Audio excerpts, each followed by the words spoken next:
I don't think that the average listener, the average viewer understands the level to which their lives are affected by local governments. There are 90,837 local governments in the United States. They're like AA or AAA farm systems for the big leagues. The kids protested. You were not elected to vote your conscience.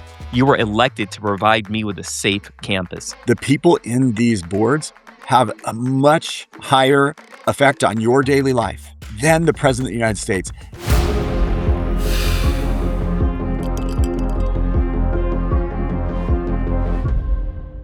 Welcome, everybody, to another episode of Smoke and Power. This is the podcast where we take you behind the scenes for an insider's glimpse of what really moves the levers of our government. My co-presenter, David Quintana. And David, my understanding is that today you want to talk about the odd and petty and sometimes strange happenings in local government.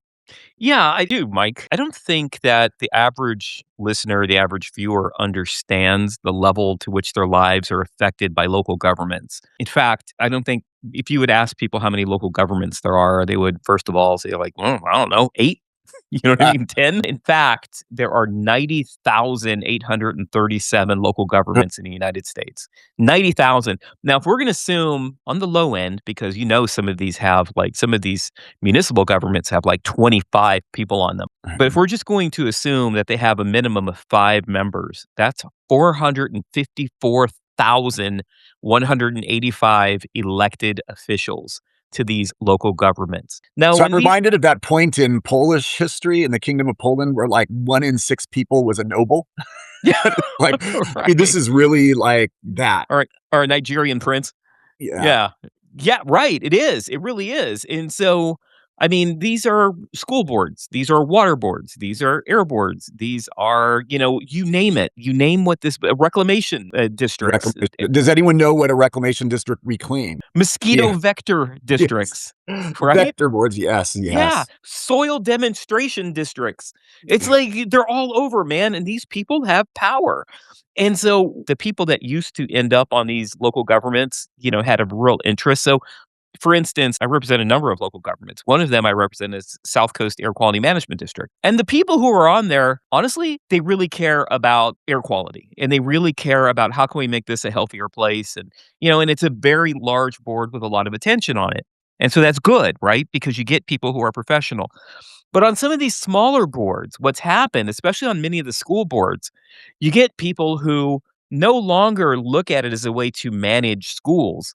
And no longer look at it as a way to, how can I ensure that the people that live in my burg, that their kids get the best education possible, right?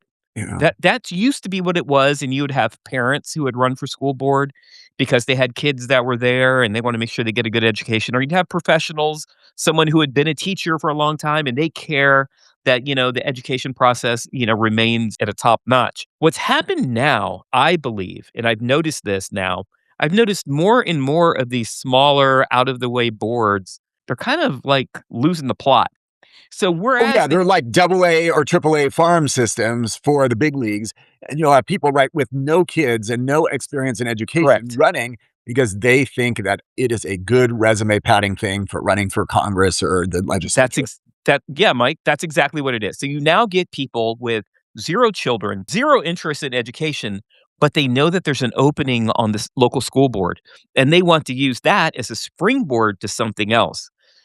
And what they're driven by is not ensuring that the good children of this, burg get the best education. They're driven at expanding their ideology. And this is nothing but a springboard so they can get that ideology out to their eventual goal, which is usually, city council, county supervisor, local, the state legislature, Congress. That's, usually the route. And that's what they want to do. So I have a good example of that, and it's up in Washington, and it was at the North Shore School Board. North Shore School Board, Washington State. They have a school, Bothell High School, and it has a lot of problems, right? Well, the school itself doesn't have a lot of problems. Let me take that back. What I mean is that they have had behavioral issues at the school. And so they have a school resource officer. And so those people that don't know, the school resource officer is usually someone who's from the sheriff's department, a local police department, and they have a contract with them. And that contract, they have a presence on the campus. And that presence alone is usually enough to calm down some of the things and make people think twice about doing bad stuff. Right. And in fact, there are a lot of good stories about schools, about kids that were on campuses that had a school resource officer who could have gone the wrong way. But because they had a relationship with a school resource officer, they thought, hey, you know what? All cops aren't a bad idea. Maybe I can do that someday, right?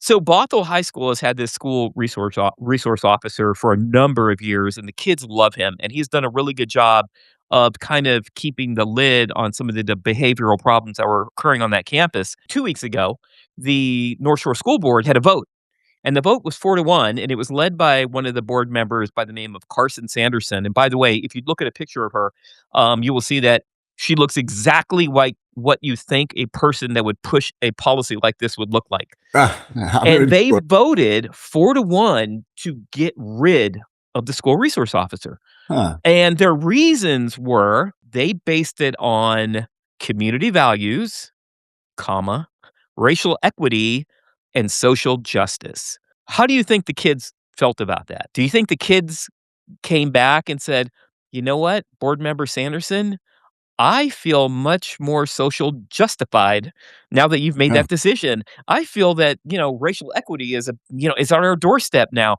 No, the kids went crazy because the kids protested, and the kids said, "What does this have to do with race?"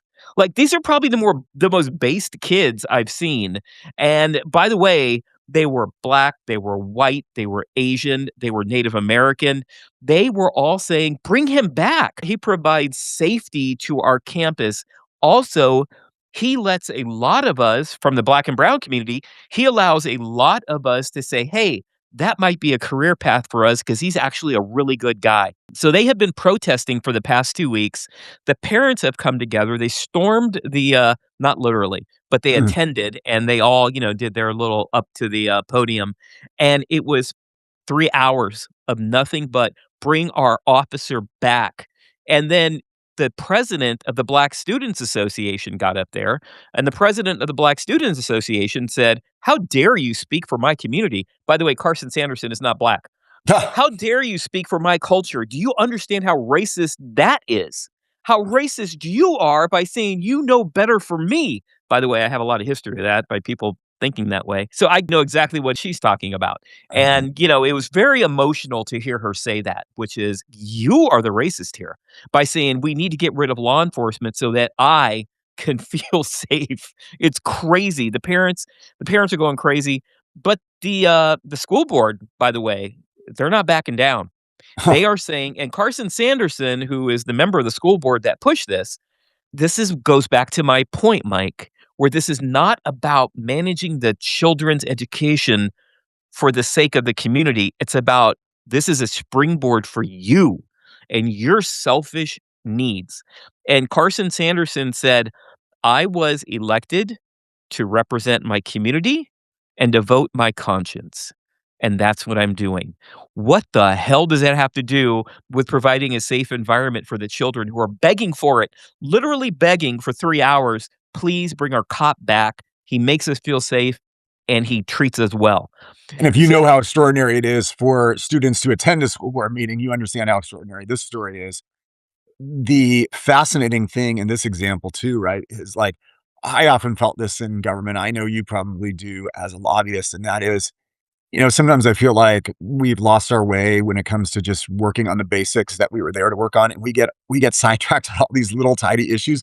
I'd be willing to bet that that school district has many of the same challenges that other school districts do, which is student performance and making sure that the students are learning really well and raising our reading levels and like, making sure that the schools are safe and like right. the hardcore basics.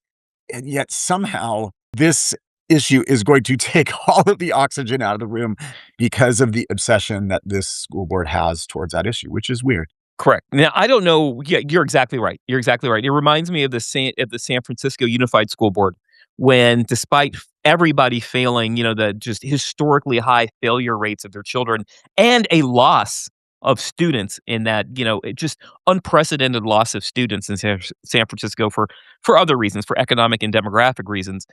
But what they focused on was changing the names of the schools, and that actually got them almost all of them recalled, by the way. The public was successful when they rose up there. Mike, I don't know if the public is gonna be successful rising up in, for the North Shore School Board. I would love to, if we could talk to some of those kids, I would love to hear what they have to say, and if there is actually a true campaign going on to recall these school board members.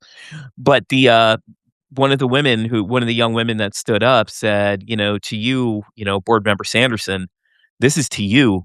You were not elected to vote your conscience. You were elected to provide me with a safe campus." And I was like, "Good for you. Right. Right. Good for you." And we'll close by talking about two inverses that I think are very relevant for the people who are watching. The first one is, I mean, up until recently in Los Angeles, we had city elections that were not timed with the federal election. So rather than every 2 years in the even numbered years, June, November, we had city elections that were like in May and like wherever, right, in odd numbered years. And there was an inverse correlation between the turnout in the national election and the city elections. That was horrible. We would have some presidential races where 80% of the voters voted, and some city races where 15% of the voters voted. And what I would try to tell people is the people in these boards, and there's our second inverse correlation, the people in these boards have a much higher effect on your daily life, whether your streets are paved, Without a doubt.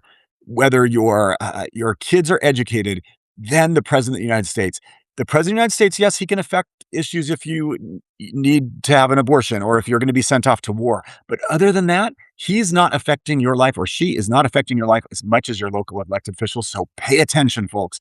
Pay attention and go out there and vote. And the final inverse correlation is that I was told by a veteran politician many years ago is great advice. The level of pettiness is inversely correlated with the level of government. In the US Senate, it's gentility and people are generally pretty good with each other. But on these boards, man, it's some petty shit. And here you Yeah. go, proving I that once always again. I don't know, I probably didn't invent this, but I always like to say the smaller the stakes, the greater the pettiness. So true. And I think it's true. Hey, this was fun. Fun, Mike. Thank you guys, and like and subscribe, share this with somebody. If you can get this to somebody down up there in the North Shore School Board, we'd love to talk to them what their thinking was. Tell The them we're vote was watching. four the vote was 4-1, so I'd like to talk to the one, or one of the kids or some of the parents. So anyway, thanks, Mike. This has been good. Like and subscribe, and we'll see you next time.